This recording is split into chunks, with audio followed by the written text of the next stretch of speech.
ang Roman Catholic Church nagclaim nga gitukod silang Kristo niadtong 33 AD.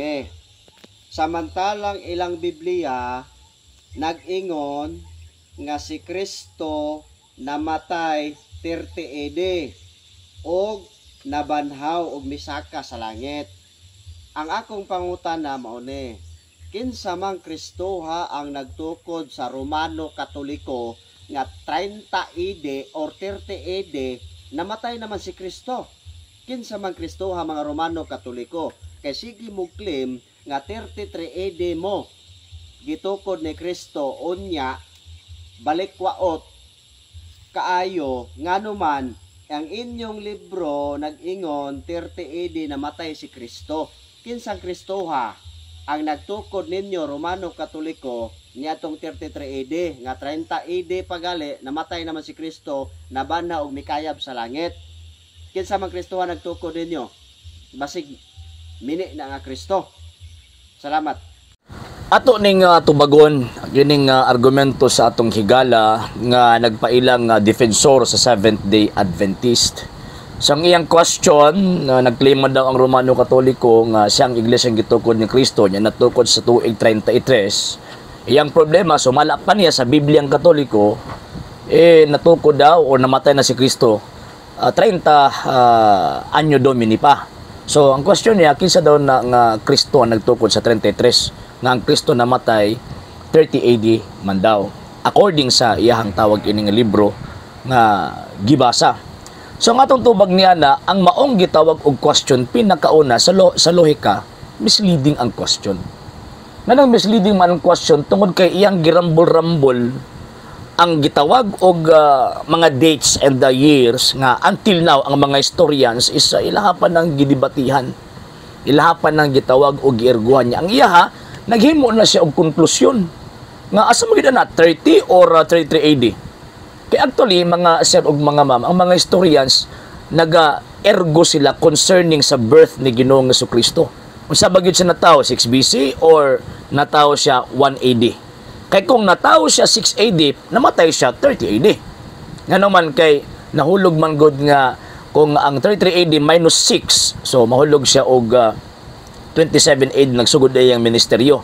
Nya namatay siya siyempre 3 years, 30 AD. Kung sundon nato ang 6 BC nga counting sa ubang gitawag og mga historian. Pero kung sundon nato ang Christian tawag ining historian nga si Dionysius Exiguus nga usa ka gitawag og monghe, ang iyang calculation sa counting sa pagkataon ni Ginoong Jesucristo nagsugod siya in between sa BC and AD. So pag 1 year old ni Kristo, 1 AD na ang gitawag og counting sa years. So mag-end good siya og 33 AD. Pero again, until now, ang mga historians dili united concerning of that information. So ang question, nakaingon ko nga misleading, tungod kay way hanaw ang ato ang higala sa kasaysayan sa counting of years kung asa bagyod nagsugod ug asa bagyod nagbase.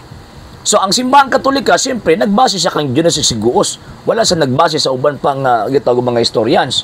Nga naman kay at the same time, nagsugod siya ang iyahang gitawag og counting even karon 2025 year man nga mo ning pizza or tuig nga gisulti sa simbahan kay nagbase ta sa counting of years nga gi-present ni Dionysius Exiguus. O magud ni kahibalo ning atong higala ko piyakupir magud siya sa kopya man gud na siya sa tawag ining argumento sa ilang mga pastoy. Pagkaman wala niya gi-verify ang gitawag og argumento ba. So dapat gi-verify unta before nagnaknak. Number 2, ngano kay kung misleading ang iyang argument. Number 2, tungod kay ingon pa niya sumala daw sa Bibliang Katoliko. Remember ang PBS dili na siya publishing company sa Katoliko. At the same time, ang Philippine Bible Society or ang Maayong Balita Biblia dili siya ma-consider as Catholic Bible. Dili siya ma-consider. Nga naman kay, again, under siya or subject siya dito sa United Bible Society nga protestante ang tag-iya. Pero nga na may picture. Kasi ilahan man ba siya na yung Papa, Katoliko na na? No. Nga na may picture. Tungod kay, remember, ang PBS manggod, o sa ka business. Mabita o sa ka publishing company, kinahanglan yun sila musakot pa ba, mo level ba, o tawag ini musakay ba, kung asa dapit ang daghan. Kung daghan Katoliko sa Pilipinas, naturalmente, mag-publish sila og Biblia magpublish sila og Biblia nga haom sa panguna-una og taste sa Katoliko. Mo na ang PBS dili siya matawag nga Catholic version or Catholic Bible pero matawag siya the common version. Mo nang gibutangan og naw sa tupapa kay siyempre para ang Katoliko mo palit. Pero dili na Bibliang Katoliko bisan pag na pirma sa obispo nga nihil obstat og imprimatur. Dili na Bibliang Katoliko kay ang publishing company sa Katoliko mo nang tawag kining Lorito, kining Christian sa Katoliko na pero PBS dili na sa Katoliko. Ikaduha na nga pagka term nga gamiton nato pagka ignorante concerning sa gitawag og issue sa iyahang grace. Number 3 nga anong nakaingon ko nga misleading tungod kay kanang iyang gi-quote nga kanang bitong passage or kanang pahina or page ang giingon niya 30 AD kuno namatay na si Kristo. Mismo ang komentary naghatag og pahimugat nga ang birth of Christ isumala pa nila nga ulahin na nibawan nga si Piat or sayop. Kay gituuhan nga si Kristo na tao 6 BC. Matatanawan ng ubos ana. Ngano man kay ibabaw ana 1 AD man gud na pagkatao ni Kristo, di ba? O tanawang ibabaw ana 1 AD pagkatao ni Kristo. So, kung may mag 30 AD namatay na si Ginoong Jesucristo at that time, so dili magka-coincide ang katong gingon St. Luke chapter 3 verse 23 nga nagsugod si Kristo sa ministeryo 30 anyos niya 3 years biya ang ministeryo. So, buot pasabot kung 1 AD, sumala sa moong gitong libro niya, namatay sa 30 AD, 30 anyos lang siya, dili sa 33. Ambot lang uda kuha sa atong higala nga ang ato ang tawag ini nga punto. Mo nang giklaro sa ubos ana nga ang counting of years nga magsugod daw sumala pa nila sa 1 AD sayop daw kuno na. Kay gituuhan nga si Kristo na tao 6 BC. Mao na ang counting sa pagkamatay niya 30 AD. Pero ang dili nila malimod ang St. Luke chapter 3 verse 23 nga nagsugod si Kristo sa iyang ministeryo 30 anyos. O niya ang iyang ministeryo 3.5 years. So therefore 33 patay siya ang iyang edad. Di ba? O patay siya. So 33 mo po ng pagtukod niya siyang simbahan kay before man siya namatay, diya gitukod niya simbahan niya. Kay katong pagkamatay niya mao man to ang completion kung baga sa iyang mission og sa simbahan iyang gitawag og gitukod. No. So kana mo na misleading ang tawag ining argument. And the term AD, kung may gumugutag AD, Anno Domini. So ano sa din nagsugod ang Anno Domini? Anno Domini bot pasabot ana year of our Lord. Natay migo nga pareha ni niyag pagtuo ang AD daw kuno after death. Taka lang. AD means Anno Domini, the year of the Lord. Asa man nagsugod ang iyang makaingon ta nga mao na ang year of the Lord sa pagsugod og 1 anyos ni Ginoong Hesukristo. Mo na nga musugod sila sa dili tama si Julius Siguos nga pagka 1 AD mo na pagka 1 year old ni Kristo. So in between of that BC and AD sa tunga ni ana diha na tao ang atong Ginoong Hesukristo. Yan. So karon kung 1 AD pagka 1 year old ni Kristo, pagka 33 namatay siya. Kay 30 AD man nagsugod sa ministeryo. Pagka 33 namatay siya. Kay 3 years man ang iyahang tawag ining ministeryo. So di na yan natukod ang iyahang simbahan. So kung mingon mo nga 6 BC na tao si Kristo niya, pagka 1 year old niya, 5 BC, dili na haom sa termino nga imong gigamit. Pulong palang AD daan, Anno Domini, year of the Lord, yan BC na tao. Pagka 1 year old niya, BC gihapon ang imong gamiton nga term. Dili.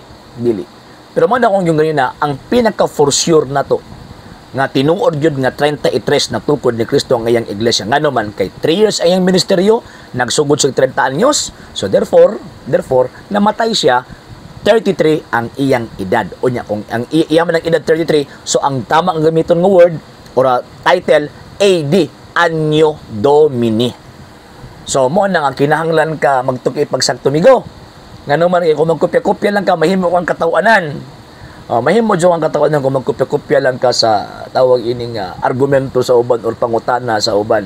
Yes, pangutana ni mo na, pero sa kunang giingon, misleading, sayop nga pangutana, nga naman kay wala ni mo gi-verify ang information. Before ka magngak-ngak, dapat i-verify ni mong information para again, para dili ka mahimong kingkoy sa argumento. Okay? So, mo na, klaro. Sa hindi pa po nakapag-follow sa mga pages po natin, i-follow nyo po yung mga pages po natin, RJ Horolanciano II, TV Apolia Punto Argumento page, Kuya Apologist TV page, and RJ's Vlog 2022. And pwede rin po kayo mag-send po dyan ng Facebook stars. And also, sa ating po mga channels, sa hindi po nakapag-subscribe, i-subscribe po ninyo yung mga channels natin, The Lay Catholic, Apologist International Official, RJ Sano II TV, Kuya Apologist TV, and Barrio Kawayan Religious Forum. And pwede rin po kayo mag-send po dyan ng super sticker, super chats, and super thanks. And maraming salamat po sa mga kapatid at mga Katoliko na ulis pong tumutulong sa programa po natin.